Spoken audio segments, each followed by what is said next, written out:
నమస్తే అన్న అందరికీ నమస్కారం.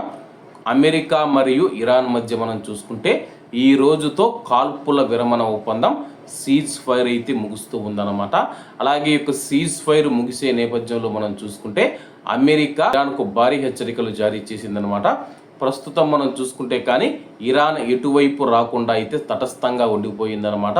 మరోవైపు అమెరికా చూసుకుంటే కానీ కాల్పుల విరమణ ఒప్పందం కానీ ముగిస్తే కానీ ఇరాన్ పైన మేము భారీ స్థాయిలో విరుచుకుపడతాము, ఇరాన్ దీనిని ఊహించి ఉండదని చెప్పేసి అమెరికా అధ్యక్షుడు ప్రకటించారు.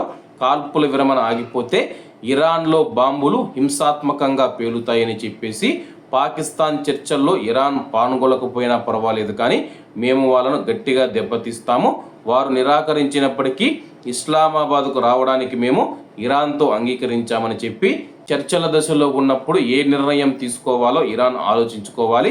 అక్టోబర్ 7 దాడి ఫలితాలు మరియు ఇరాన్ ఎప్పటికీ అణ్వాయుధాలు కలిగి ఉండకూడదనే నా దృఢమైన విశ్వాసమే నన్ను ఇరాన్తో యుద్ధానికి పురిగొల్పాయని చెప్పేసి ఇరాన్పై యుద్ధం ప్రారంభించమని చెప్పి ఇజ్రాయిల్ను ఎప్పుడూ ఒత్తిడి చేయలేదు.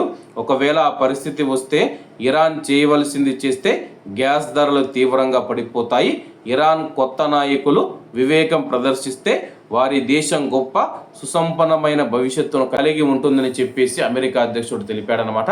ప్రస్తుతం అమెరికా ఇరాన్ మధ్య కాల్పుల విరమణ ఒప్పందం ముగిసిపోతే కానీ మేము చేసే దాడులు ఇరాన్ తట్టుకోలేదని చెప్పేసి ఇప్పటికే ఇరాన్ సర్వనాశనం అయిపోయింది, ఈసారి మేము చేస్తే కానీ శాశ్వతంగా దెబ్బతింటుంది.